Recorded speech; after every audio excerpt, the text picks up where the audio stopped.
Welcome, have a nice day. Today is Thursday, 8th of February 2024. From the history point of view, in 1943, 8th of February, freedom fighter Netaji Subhash Chandra Bose left for Japan via ferry from Kiel.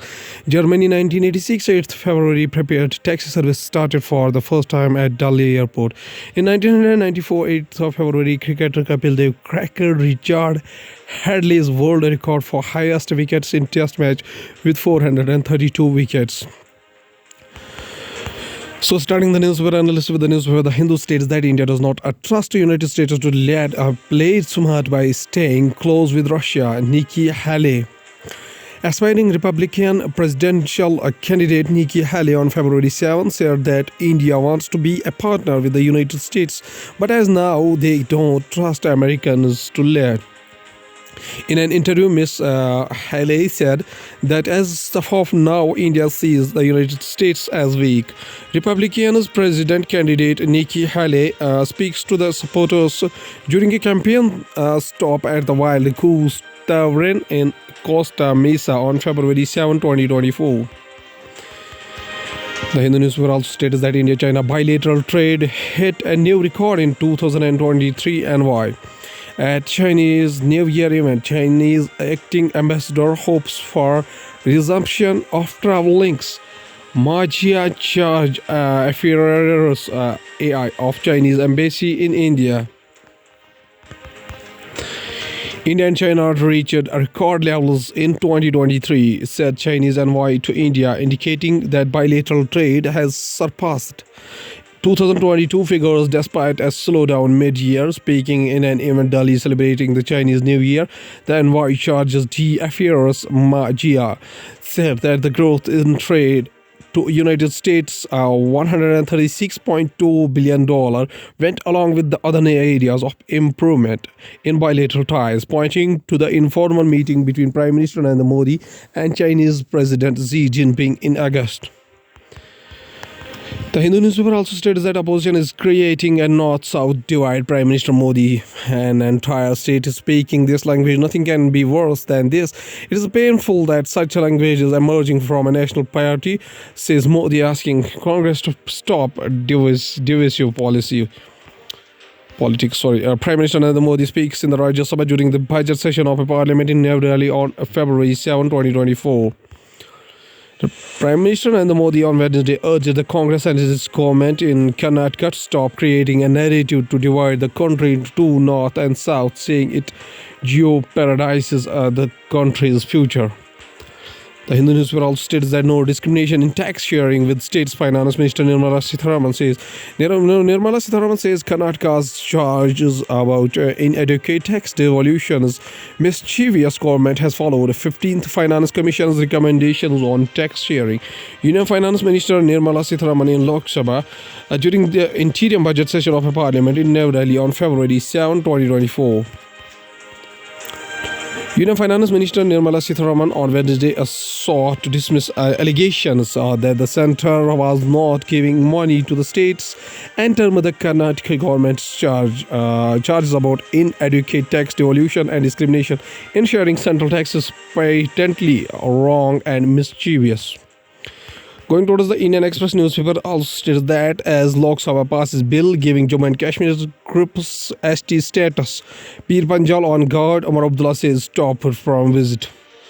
Amid apprehensions over the protests by Gujars, Bakrwal's social media posts, mobile internet suspended in region, NC asks why Omar was not allowed to go to Rajouri for a party meeting.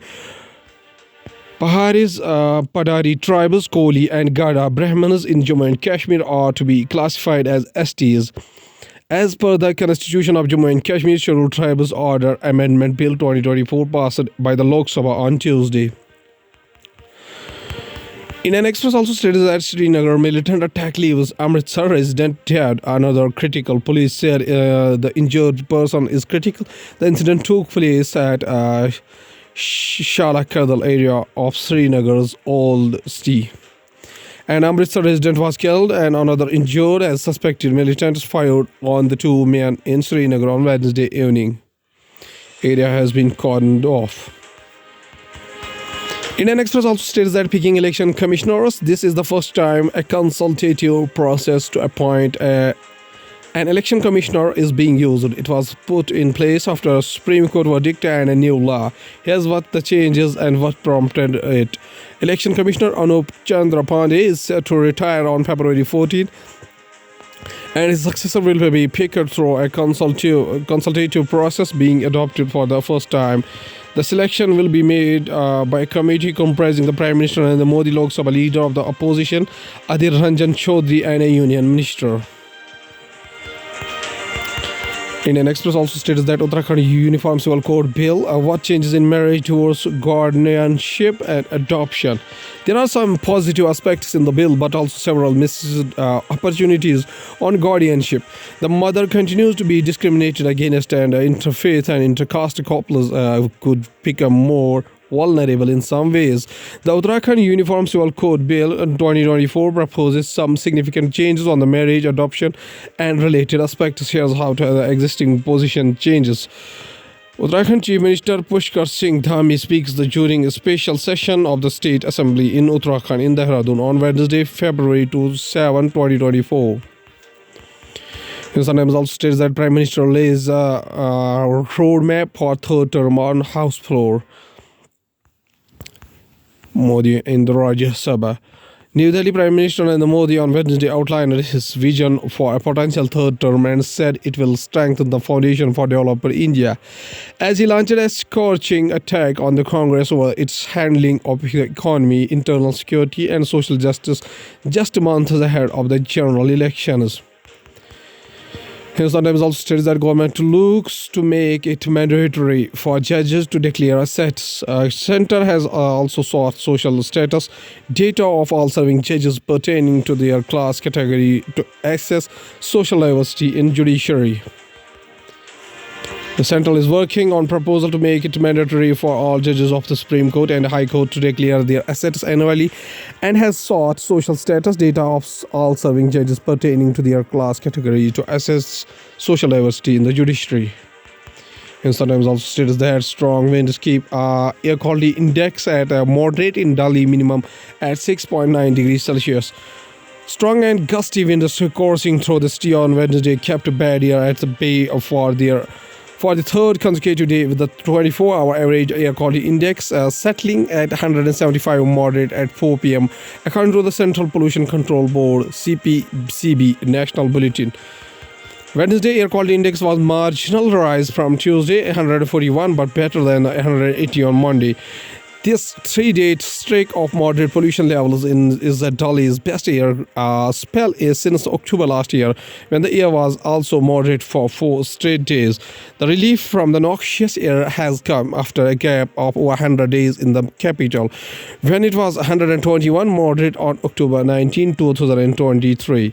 Going towards the economy of the country from the business point of view, World Trade Organization not place for discussing labor environment issues. International trade experts have pointed out that developed nations have been pushing for non-trade issues in the grab of sustainability to resolve the growing trade deficit that it has with the developing nations. India has been joined by the countries including Russia and Brazil, who have also flagged similar concerns over the European Union's carbon tax and deforestation regulation in a meeting of World Trade Organization in Geneva, arguing that these measures would affect their industries. From the banking and finance point of view, Reserve Bank of India has shared a list of 442 lending applications with the IT Ministry. RBI has shared a wide list of 442 unique digital lending apps to MeitY, which has been shared with the Google. Around 3,500 leading applications remain now after the review, Joshi said.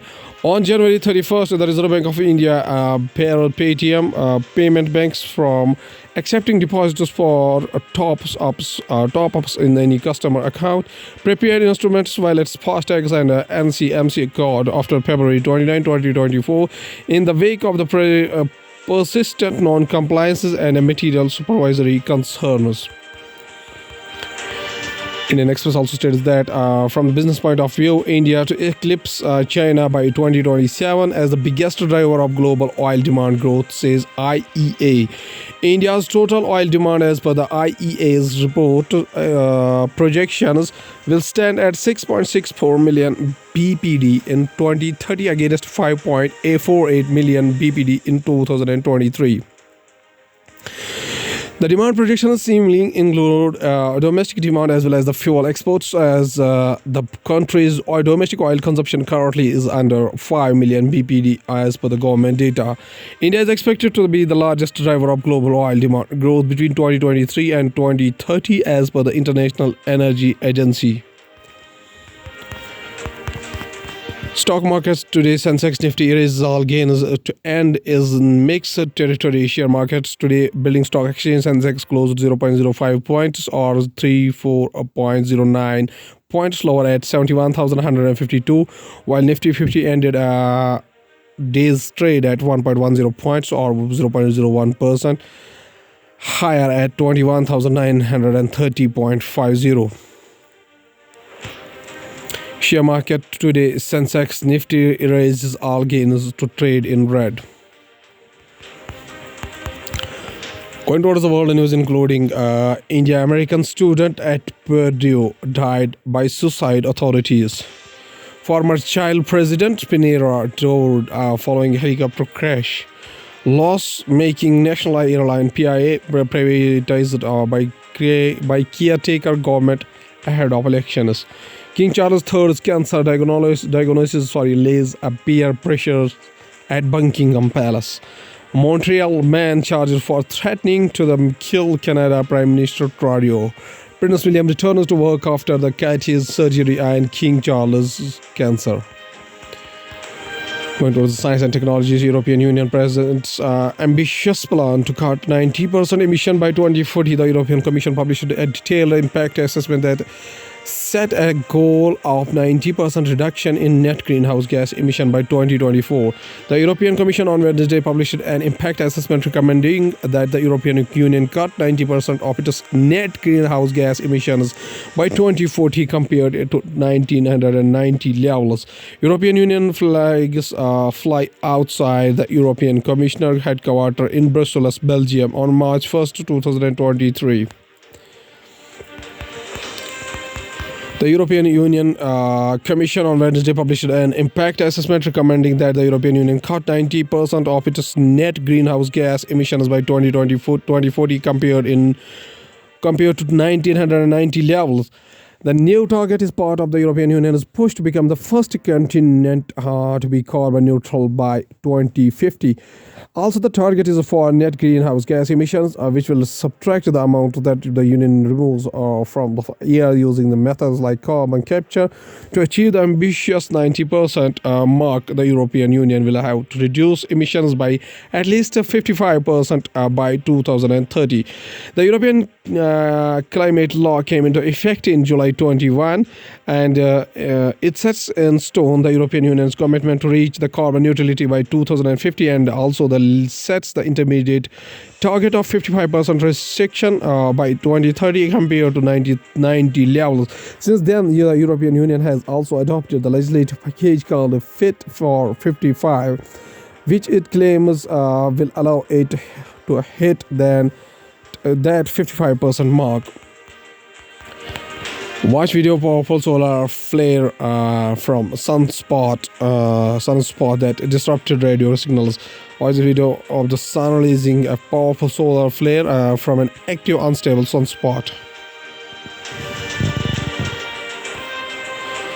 The solar flare was categorized as an M-class event. Flying dishonor fossil uncovered in Scottish Island has most relatives in China. A flying dinosaurs. It is not a dishonor. Flying dinosaurs fossil discovered in a Scottish island has scientists questioning what they believe they know about pterosaurs. Artistic reconstruction of Pseudoptera evensae, a flying dinosaurs. From the artificial intelligence point of view, open artificial intelligence to watermark artificial intelligence generated image using DALL E3. DALL E3 powered by ChatGPT allows users to generate images using text prompts. An image of a shipwreck generated by DALL E3.